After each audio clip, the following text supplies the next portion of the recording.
একাংশের ভারপ্রাপ্ত চেয়ারম্যান আলমগীর মজুমদারের কথা শুনছিলাম। তিনি বলছিলেন যে জনসম্পৃক্ত আন্দোলন দেওয়ার কথা। আমরা একজন ব্যবসায়ীর সাথে কথা বলছিলাম, একজন ট্রাক শ্রমিক ইউনিয়নের সভাপতি। সবাই যেটা বলছে যে আসলে হরতাল বা এই ধরনের কর্মসূচিতে মানুষের ভোগান্তি বাড়ে, অর্থনৈতিক কর্মকাণ্ড স্থবির হয়ে যায়। আপনি নিজেও বিষয়গুলো বোঝেন। তাহলে আসলে জনসম্পৃক্ত কর্মসূচি কি হলো এটা, এই বিষয়ে আপনার মন্তব্য কি?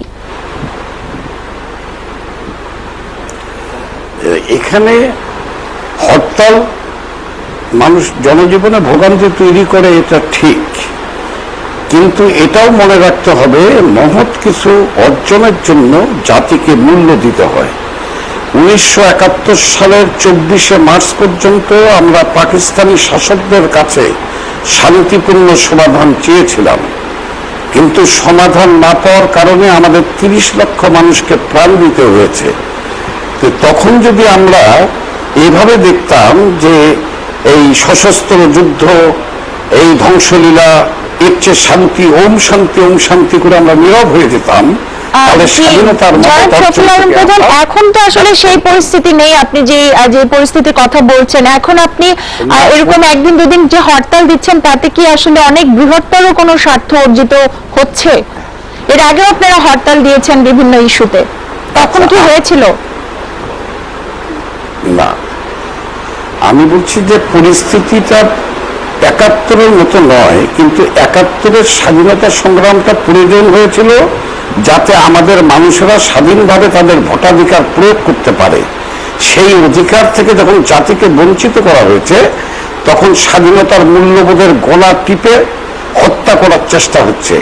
সুতরাং স্বাধীনতাকে রক্ষা করতে যেয়ে জাতিকে কিছু মূল্য দিতেই হবে, কারণ আমরা আমাদের নাগরিকদের বাক স্বাধীনতা, ভোটের স্বাধীনতা, তার জীবন জীবিকার স্বাধীনতা থেকে বঞ্চিত করতে পারি না। জি, আপনার কাছে আমার আরেকটি প্রশ্ন হলো, যেটা আলমগীর মজুমদার বলছিলেন যে জোটের ক্ষেত্রে 2-3টি দল যে সিদ্ধান্ত নেয় সেটাই চূড়ান্ত সিদ্ধান্ত হিসেবে পরিগণিত হয়, আর জোটে গণতন্ত্র আনার বিষয়টা উনি বলেছেন। আপনাদের মধ্যে কি এই ধরনের কোনো ক্ষোভ আছে?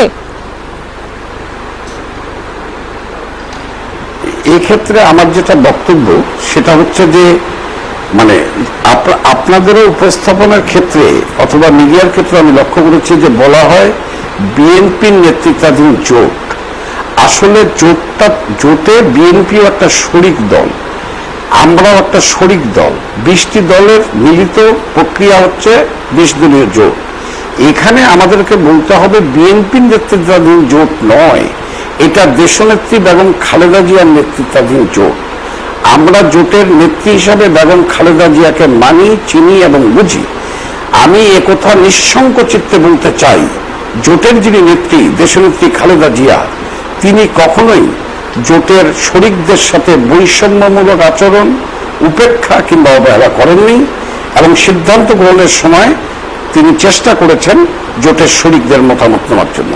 জি, জনাব শফিউল আলম প্রধান, আপনাকে অনেক ধন্যবাদ আমাদের সাথে যোগ দেওয়ার জন্য। স্যার, আপনাদের সাথে আলোচনায় আসবো, তার আগে আমি আরেকটু বিরতি নিয়ে আসছি। আরেকটু বিরতি নিচ্ছি, বাংলাদেশ এখন ফিরছি একটু পরে।